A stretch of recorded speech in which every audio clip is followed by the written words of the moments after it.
Assalamualaikum warahmatullahi wabarakatuh. Di kisah kali ini saya akan melanjutkan kisah yang sebelumnya. Sebuah kisah yang diambil dari KBM dari tulisannya El Yasmin Rumi, Melepas Keperawanan di Telaga Bahandang. Dan sebelum kita lanjut ke ceritanya, tekan dulu tombol like video ini dan jangan lupa tekan juga tombol subscribe channel ini. Dan nyalakan juga lonceng notifikasinya agar tidak ketinggalan cerita-cerita lainnya dari channel ini.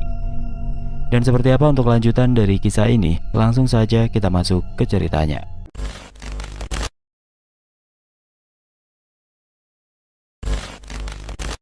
Raka Balu bangun susah payah. Darah yang keluar disekanya dengan kasar. "Aku akan menyudahi permainanmu, Amalah." Dengan penuh konsentrasi ia menunduk merapal ajian dengan kedua tangan tertangkup di depan dada. "Aku merapal ajianmu. Kekuatanku berada di antara langit dan bumi, pemilik nirwana dalam dadaku. Akulah anak raja alam semesta." Dalam sekejap cuaca berubah menjadi tiupan angin kencang yang bergulung. Langit semakin bergemuruh sangar mengeram. Angin bertiup kencang mengamuk. Petir menggelegar dengan hebatnya. Cahaya kilat itu bergantian turun mengelilingi tubuh Raka Balu. Di tangannya kini terdapat cambuk yang berkilat-kilat. "Binasalah, Amalah." Namun tiba-tiba Amala melesat masuk ke tubuh Kalawa, membuat Raka Balu menghentikan aksinya. Tidak lama Amala keluar lagi tertawa mengejek ketidakberdayaan Raka Balu melawan Kalawa. Kemarahan yang meluap justru membuat Kalawa menyerang balik Amala. "Dasar kau!" teriak Amala gusar. Raka Balu mendekat hendak menghentikan Kalawa, tetapi Kalawa pun ikut menyerangnya. Awan di langit perlahan menggulung membentuk pusaran. "Mereka akan mengirim bala tentara," desis Raka Balu. Seiring dengan itu terdengar lolongan panjang. Ngeri ketika Kalawa terus mencabik-cabik dada Amala dengan kukunya yang runcing. Tahu para makhluk alam gaib akan berdatangan, Raka Balu segera meraih tangan Kalawa. "Hentikan, Dinda!" Kemudian mengadahkan tangan menguak portal gaib yang menuju ke alam nyata. Keduanya terseret ke dalam pusaran. Kalawa semakin marah, urat pelipisnya bertonjolan membelot dahi. "Dinda, hentikan! Amalah hanya memberdayamu," bisiknya sembari mengecup dahi Kalawa. Amarah Kalawa perlahan mereda, kilatan matanya kembali normal, ia pun tersadar. "Apa yang terjadi?" Raka Balu tidak menjawab. Ia hanya memeluk Kalawa semakin erat memberikan perlindungan di saat mereka meluncur keluar dari pusaran itu kembali ke Telaga Bahandang. "Kanda!" Tubuh Raka Balu terhempas keras menghantam tanah demi melindungi Kalawa yang ada di dalam dekapannya. Keduanya meluncur deras keluar dari pusaran gaib. "Kanda!" Tepat setelah teriakan itu, tubuh keduanya menghujam tanah tergeletak, seketika tidak sadarkan diri. Jata melihatnya terkejut luar biasa. Segera dihampirinya Raka Balu dan Kalawa yang dalam keadaan mengenaskan. "Empu, Yayu!" Beberapa kali Jata menepuk pipi Raka Balu sekedar menyadarkan. Tidak lama awan tipis menggumpal mengelilingi tubuh Raka Balu dan Kalawa, membuat Jata keheranan. "Ada apa ini?" Setelah itu tubuh Raka Balu dan Kalawa mengambang di atas awan, bergerak perlahan menuju Telaga Bahandang. Lalu turun hingga keduanya duduk bersandar, berendam di tepian telaga. Raka Balu tidak sepenuhnya hilang kesadaran. Ia membuka mata menoleh ke arah Kalawa yang duduk terpejam menyandar di dadanya. "Dinda!" Kecemasan tidak bisa disembunyikan dari seraut itu. Air meriak, roh pelindung alam berjalan menghampiri Raka Balu. "Jangan khawatir, segala energi kebaikan alam ini akan menyerap dalam tubuhnya. Berendamlah sampai matahari terbenam," ujar wanita cantik itu. Namun sakit yang tidak tertahankan membuat Raka Balu hilang kesadaran. Jata duduk di atas batu setia menunggui Raka Balu dan Kalawa hingga suara tapak kuda membuatnya berjingkat waspada. Dari kejauhan tampak 3 kereta kuda yang diiringi beberapa hulu balang. Jata tidak mengira jikalau Raja Kelayang Tanjung akan menyusul sampai ke sini. Jata menanti di dekat telaga. Baru saja kereta kuda berhenti, namun yang ikut serta bergegas keluar dari kereta setengah berlari menghampiri Raka Balu yang berendam di tepi telaga. Akan tetapi roh pelindung alam mencegah langkahnya. "Tunggu, jangan ganggu suamimu, biarkan dia memulihkan diri." Danum terpundur selangkah. Ia menggeleng melihat Kalawa yang duduk bersandar di dada Raka Balu. Hatinya perih bukan main. Api kecemburuan seakan membakar habis dirinya menjadi serpian abu.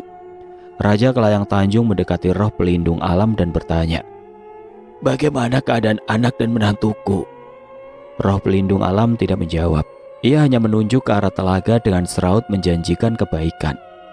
"Ayahanda, kembalilah, biar aku yang menemui empu di sini," Jata menyela. Raja Kelayang Tanjung melirik Ruknila dan Danum bergantian. Kedua wanita itu tidak sependapat jikalau Ruknila setuju untuk kembali. Danum justru menolak. Hanya ada gubuk kecil di sana sebagai tempat bernaung dan Raja Kelayang Tanjung tidak ingin Danum menambahi masalah. "Kau harus kembali, Danum. Biarkan Jata saja yang berada di sini." Danum tercengang, hatinya merajuk. Akhirnya, dengan terpaksa mengikuti Raja Kelayang Tanjung pulang. Kini tinggallah Jata. Ia pun berjalan menuju gubuk untuk beristirahat sejenak. Petang nanti, barulah akan dibangunkannya Raka Balu dan Kalawa. Namun belum sampai petang Raka Balu kembali siuman. Lantas diikuti Kalawa. Dahi Kalawa mengernyit manakala merasakan hangat yang membalut tubuh, serta aroma wangi gaharu yang memanjakan indera penciumannya. Ia tersadar ada detak jantung terdengar jelas ketika pipinya menempel di dada bidang itu. Kalawa meringis sesaat, lalu mendongak disambut senyum paling berkilau sore ini. Kenapa kita di sini?" Kesana kemari Kalawa menoleh kebingungan. "Bukankah Kanda sudah pernah mengatakan bahwa Kanda akan kembali ke sini untuk berendam bersama Dinda?" Masih sibuk menoleh ke segala penjuru, Kalawa terdiam, tertunduk dengan wajah bersemu. Raka Balu merentangkan tangan sebagai isyarat agar Kalawa melakukannya. Kode itu dipahami dengan mudah oleh Kalawa. "Peluklah Dinda, karena ini adalah kebersamaan terakhir kita." Kalawa terdiam. Serautnya menampakkan keterkejutan yang nyata sekaligus tidak mengerti. "Apa maksud Kanda?" Raka Balu mengecup-ucup kepala Kalawa cukup lama, berusaha mengantarkan perasaannya melalui kecupan itu. "Kanda akan melepaskan Dinda. Kita tidak bisa bersama lagi." Berat rasanya mengungkapkan sekelumit kalimat itu. Kalawa terhenyak, membisu tanpa berkedip. Sejurus kemudian matanya melancip, melelehkan bulir bening yang jatuh bercampur air telaga. Ada peri yang menikam ulu hati saat Raka Balu menyatakan ingin berpisah. Tapi kenapa? Apakah Anda marah kepada Dinda?" Kalawa mulai terisak. Perihnya sekalimat itu sampai terasa ke jantung. Raka Balu hanya diam, tidak memberikan sejuta alasan yang bersarang dalam benaknya. "Kanda harap Dinda menerima perpisahan ini." Imbuhnya lebih menyakitkan lagi. Kalawa menengada lekas menghapus air matanya sendiri. Ia berusaha tersenyum di depan Raka Balu meski getir. Kedua bibirnya bergetar hendak menjawab keinginan Raka Balu. "Jikalau itu yang Kanda inginkan, baiklah." Setelah itu Kalawa berdiri dan beranjak dari telaga dengan baju yang basah kuyup. Ia tinggalkan rasa pedih di sana. "Maafkan Dinda," sesalnya setelah Kalawa menjauh. Kalawa berjalan mendekati gubuk. Jata yang ada di dalam sana terkejut ketika Kalawa datang tiba-tiba. Jata buru-buru bangun. Setelah itu Raka Balu pun muncul. "Jata, pinjamkan jubahmu kepada Kalawa, karena kita akan pulang sekarang." Mendengar Raka Balu memanggil nama Kalawa, sangat asing di telinga Jata. Tidak biasanya lelaki itu memanggil para istrinya tanpa sematan sayang. "Baik empu." Kendati begitu bukan hak Jata untuk tahu lebih dalam urusan pribadi tuanya dan sore itu juga mereka kembali ke istana. Kalawa biarkan istirahat di kamarnya terlebih dulu sebelum nanti Raka Balu akan mengajaknya menemui kedua orang tua untuk menyatakan perpisahan.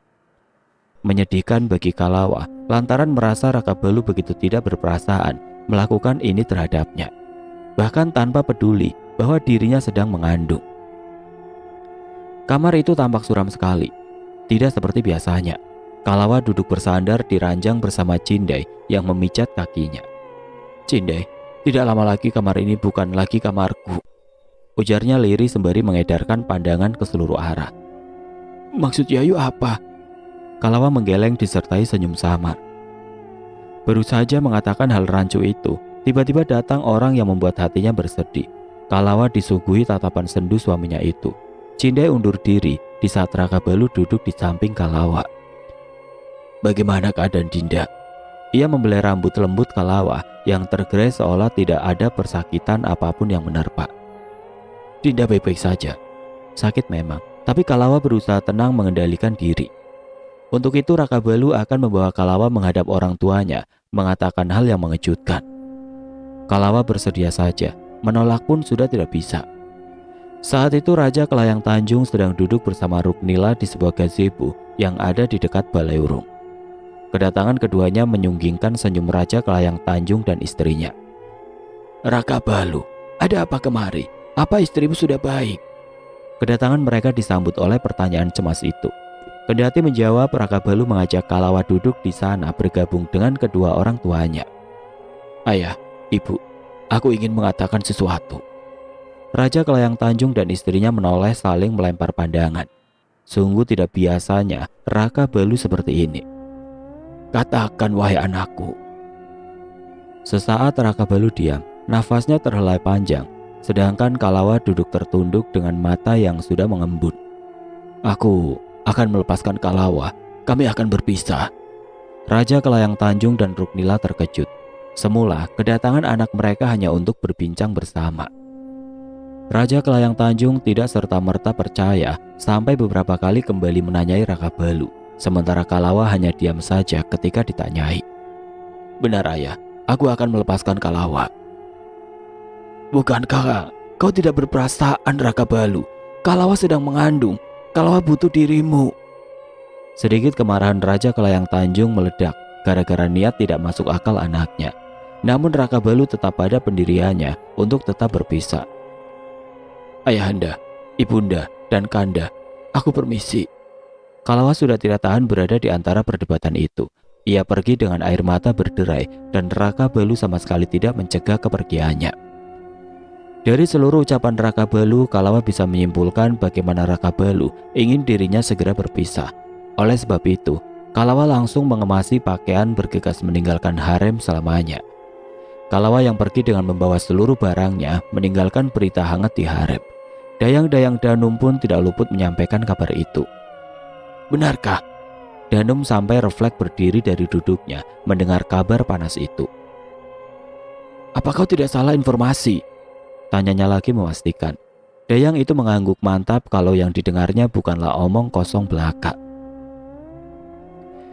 Bukan merasa iba, Danum malah berbunga-bunga. Bagaimana tidak? Kini hanya ada dirinya seorang di hati Raka Balu. Ia pun tidak perlu bersusah payah menyingkirkan Kalawa dari sisi suaminya. Akhirnya, pekiknya girang sehingga Dayang di sana keheranan. Hari itu juga Kalawa meninggalkan harem. Ia pulang ke rumah orang tua bersama Cindai membawa serta banyak buntilan. Membuat Labi dan Wani menautkan alis, ditambah lagi wajah sembab Kalawa. "Kalawa, apa yang terjadi?" Kalawa yang diambang batas rasa sakit tidak bisa menyembunyikan air matanya. Saat itu ia memeluk erat ibunya, terseduh sedan. "Mulai hari ini aku bukan selir dari kerajaan Kelayang, Ibu. Kanda telah melepaskanku," jawabnya terisak. Labi terperangah, mulutnya mengatup rapat tidak bisa berkata-kata. Mereka bisa apa jika anak raja sudah tidak menginginkan anak mereka lagi? "Mungkin ini jalan terbaik, Nak," pungkas Wani berusaha menenangkan. Tidak sampai di situ, Raka Balu pun mengeluarkan dekrit yang disampaikannya melalui Hulu Balang supaya Labi sekarang pindah ke desa Nyuruk. Raka Balu mengeluarkan perintah tanpa alasan yang jelas. Tahu-tahu saja meminta Labi dan keluarganya pergi jauh. Kenapa dia setega ini? Kalawa marah tidak terima. Labi menyabarkan anaknya itu di saat mereka tidak bisa berbuat banyak.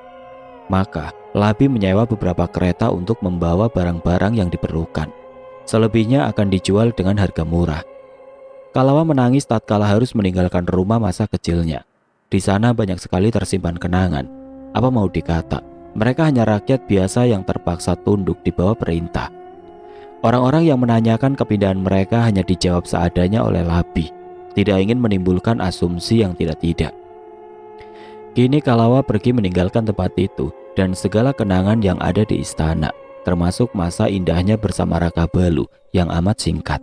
Dan yang harus dilakukan Kalawa saat ini adalah menunggu ketika utusan istana datang dengan membawa 15 kerajut dari Raka Balu. Maka itu sebagai tanda bahwa dirinya telah sah, bukan milik Raka Balu lagi. Kalawa tidak pernah membayangkan jalan hidupnya akan seketir ini. Takdir macam apakah ini? Sore itu ia duduk termangu di serambi belakang dengan pandangan kosong. Jujur di saat seperti itu, Kalawa rindu dengan sosok lelaki yang telah menyemai rasa sakit dalam hatinya. Entah kenapa, padahal dirinya setengah mati ingin melupakan ayah dari janin yang dikandungnya. Derap langkah yang mendekat tidak mampu membuyarkan lamunannya yang panjang. Nah, alhasil tepukan di pundak mengejutkannya. Ayah mengagetkanku, sunggutnya mengelus dada. Tidak baik melamun sore-sore begini. Keluarlah, ada pesuruh dari istana. Sejurus itu mata Labi berkaca-kaca, bukan karena datangnya pesuruh istana, tetapi tidak akan sanggup nanti melihat kesedihan anaknya yang lebih dari ini. Aku tidak apa-apa ayah, bukankah perpisahan itu hal lumrah dalam setiap perjumpaan? Kalawa berusaha bijak, meski tidak memungkiri dirinya begitu terluka oleh perpisahan. Kalawa akan berlapang dada menerima semuanya. Baginya, ini sudah suratan setelah kemarin sempat menyalahkan takdir. Ia buru-buru menuju pintu depan. Di sana tampak Jata berdiri memegang nampan perak yang di atasnya ditutupi kain merah. Isi di dalam nampan itu adalah takdirku, Kalawa membatin pedih. Melihat Kalawa hadir, Jata maju satu langkah. Ya yuk, ini dari empu.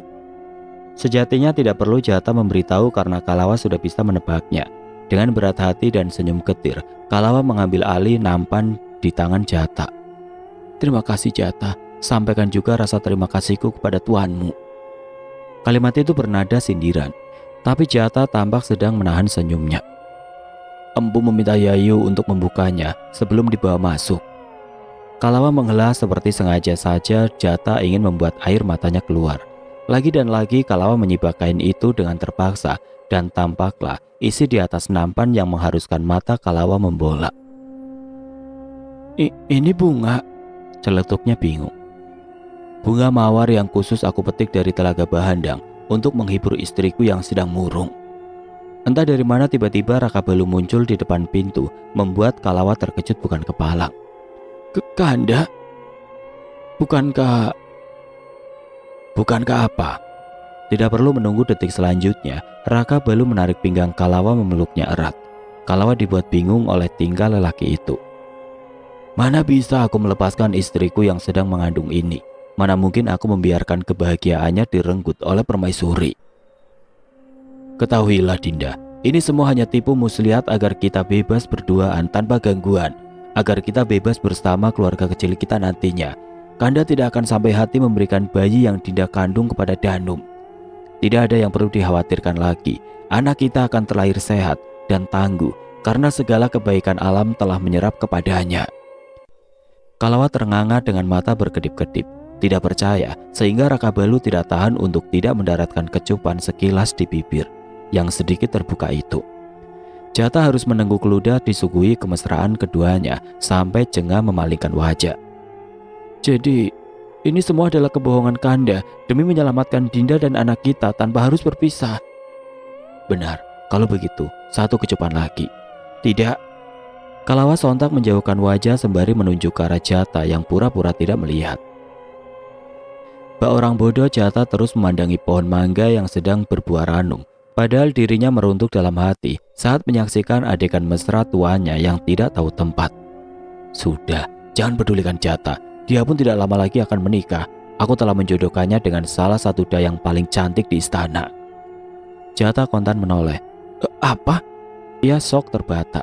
Raka Balu menyeringai tanpa rasa berdosa masuk bersama Kalawa meninggalkan Jata dengan rasa terkejutnya. Setelah berhasil membuat Jata sok dengan pertanyaannya, kali ini Raka Balu kembali membuat kedua orang tua Kalawa terheran-heran. Bagaimana tidak, heran melihat Raka Balu masuk sembari merangkul mesra pinggang Kalawa.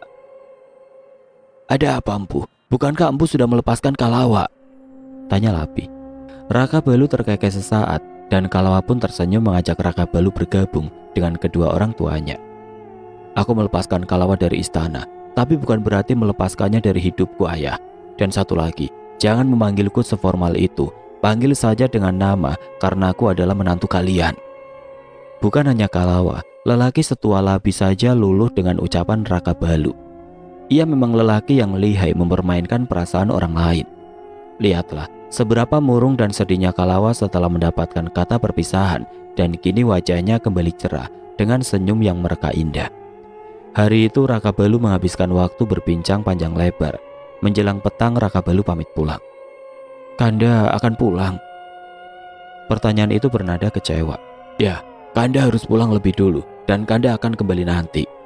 Setelah hampir 1 pekan meninggalkan istana dan seisinya, membuat Kalawa masih teramat rindu dengan suaminya itu.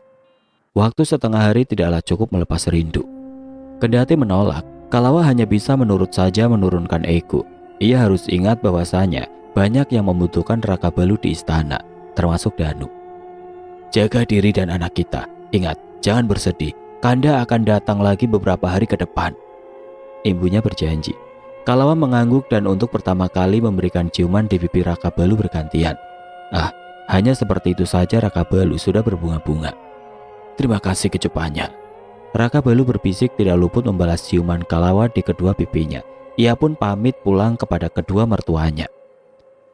Di halaman rumah itu Kalawa berdiri tertegun memandangi Raka Balu yang pergi semakin menjauh bersama abdi kesayangannya. Empu, benarkah apa yang Empu katakan tadi? Itu hanya guruan saja kan?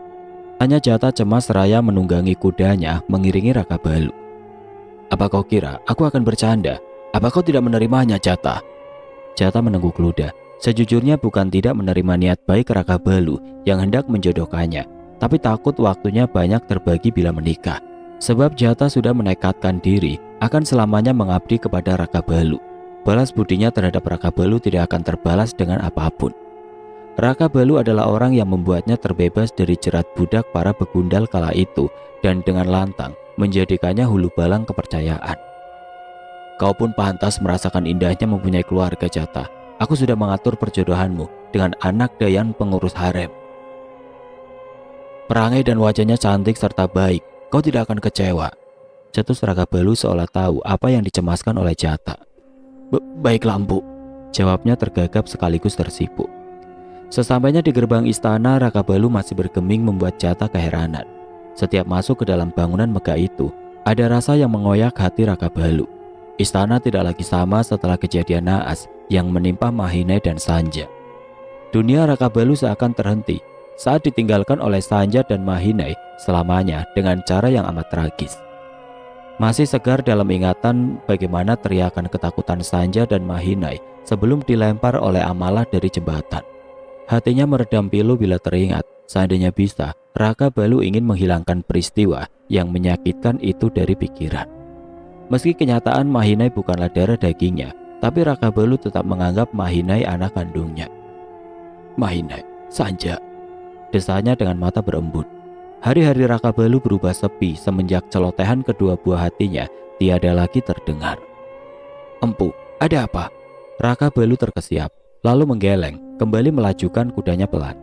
Kembali ke istana dan mendatangi harem, berharap akan mendapatkan sedikit ketenangan dan kebahagiaan dengan melihat senyum cerah permaisurinya. Tapi sang permaisuri tampak murung duduk sendiri di gazebo depan kamarnya. Menyulam dengan pandangan kosong akan membuat tangan Dinda tertusuk jarum. Danum semakin terdiam. Perkataan Raka Balu membuatnya dejavu. Bukankah kalimat tadi pernah Raka Balu ucapkan ketika mendapati dirinya sedang duduk menyulam kala itu? Kemudian Danum tersadar dan menoleh, tapi tidak barang sedikit pun bersuara.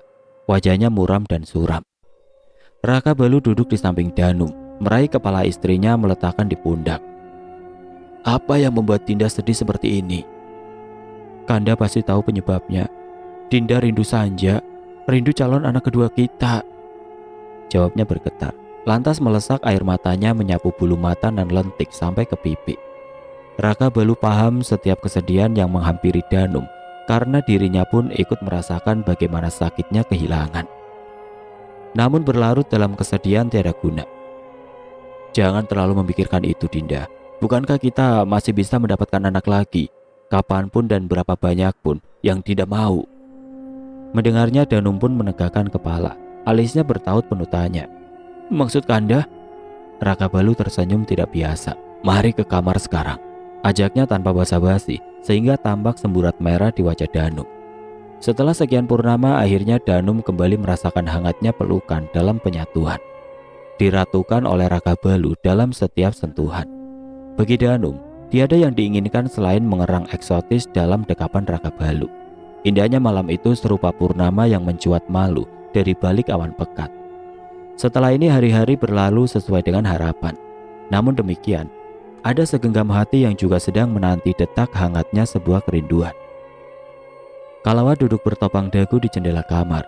Hatinya sepi mengetahui Raka Balu tidak menepati janjinya yang mengatakan akan kembali datang dalam waktu beberapa hari saja. Tapi kali ini sudah memasuki purnama kedua. Bisa dibayangkan bagaimana rindu mencabik Kalawa. "Nah, mari kita ke pasar," ajak Labi.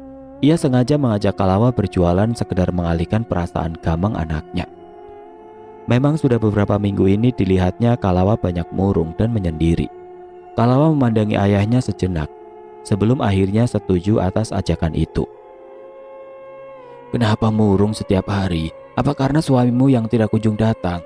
Ayah mengerti perasaanmu, tapi jangan terlalu egois. Suamimu bukanlah orang sembarangan. Banyak yang harus dia urusi. Banyak yang membutuhkannya." Sepanjang jalan Labi terus memberikan nasihat-nasihat kepada anaknya. Untunglah Kalawa bisa memahami segala situasi dan kondisi hingga dirinya kini lebih tenang setelah menerima keadaan sepenuh hati. Setelah tidak lagi jadi tabib di sana, Labi memang menyambung hidup dengan berjualan obat-obatan di pasar, juga membuka praktek pengobatan setiap malam. Pasar yang tidak jauh dari rumah jadi tempatnya untuk mengais rezeki. Di sana Labi menggelar dagangannya khusus obat-obatan. "Nah, jaga sebentar. Ayah hendak membeli asinan di sana." Tunjuknya ke arah penjual asinan buah tidak jauh dari lapaknya. Labi tahu bagaimana Kalawa menyukai cemilan itu semenjak hamil. "Baik, ayah pergi saja biar aku yang mengemasi ini." Labi pergi, sementara Kalawa mulai menata bungkusan obat-obatan di atas meja. Di saat sedang sibuk-sibuknya, datanglah seorang lelaki menjamah-jamah akar yang sudah dikeringkan, yang terbungkus daun jati.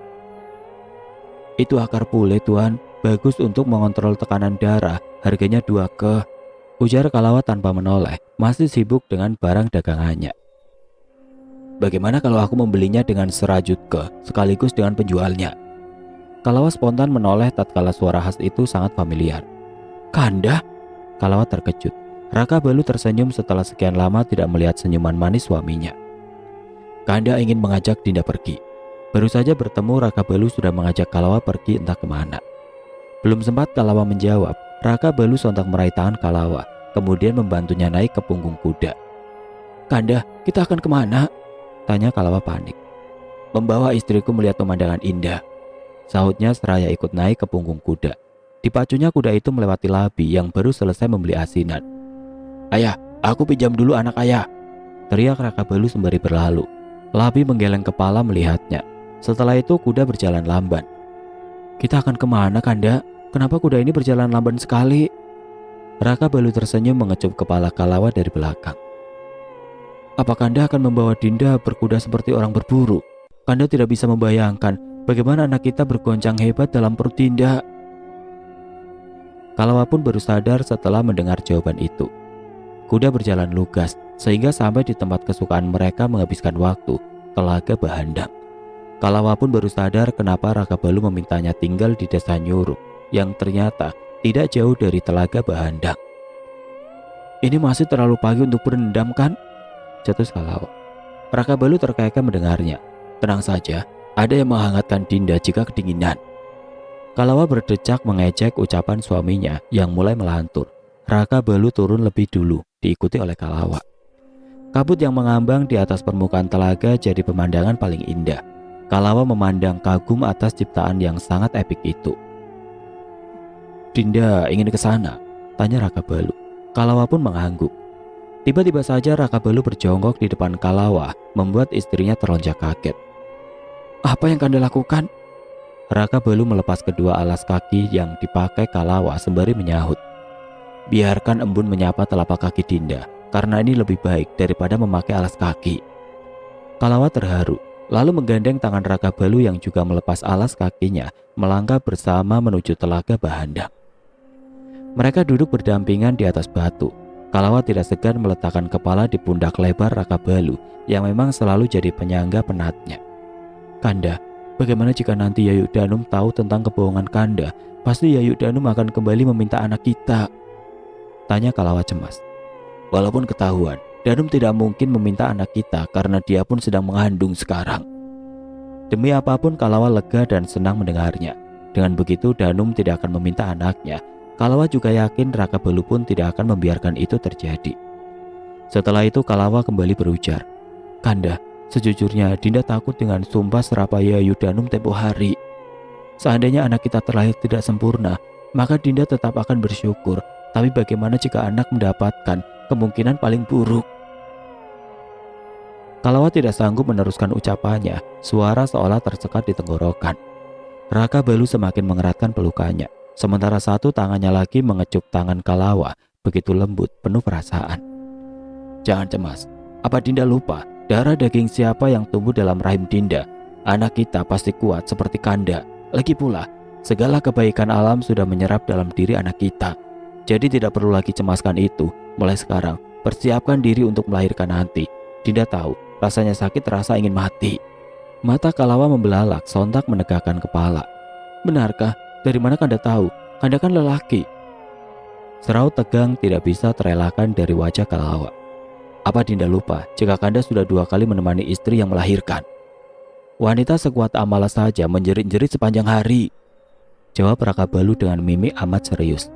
Kalawa terdiam, ludahnya tertekuk kasar. "Kalau begitu, adakah Kanda ilmu yang bisa dipakai untuk meredakan rasa sakit saat melahirkan?" Tawa Raka Balu pecah. Ia terbahak mendengar ucapan itu. "Ada ilmu kanuragan yang bernama tahan menjerit." Tawa Raka Balu semakin meledak. Cubitan keras pun bersarang di lengannya. "Dinda serius?" Kalawa pun jadi merajuk. Raka Balu pun mendesah sembari berkata, "Kali ini aku harus mengeluarkan jurus rayuan maut untuk membujuk istri yang sedang merajuk." "Terserah saja." Tampaknya Kalawa benar-benar marah. Sudahlah, tamat riwayat bila istri sudah merajuk. Niat ingin bermesraan berujung dengan rayu-merayu agar sang istri tidak lagi merajuk. "Jangan merajuk lagi, permaisuriku," mohon Raka Balu berbisik. Kalawa pun menoleh. "Permaisuri?" Raka Balu tersenyum menangkup kedua pipi Kalawa. "Ya, permaisuriku. Walau Dinda bukan permaisuri di istana sana, tapi Dinda permaisuri dalam sini." Tunjuknya ke arah dada. Ah, dasar. Kalawa jadi memalingkan wajah karena tersanjung. Sementara Raka Balu bersorak menang dalam hati tatkala istrinya itu luluh dengan jurus rayuan maut mematikan miliknya. Oke teman-teman, sekian untuk kisah kali ini. Bagaimana menurut kalian tentang kisah ini? Tulis komentar kalian di kolom komentar. Dan buat teman-teman yang baru bergabung, jangan lupa untuk like, komen, share, serta subscribe channel ini. Dan jangan lupa nyalakan juga lonceng notifikasinya agar tidak ketinggalan cerita-cerita lainnya. Dan akhir kata, wassalamualaikum warahmatullahi wabarakatuh.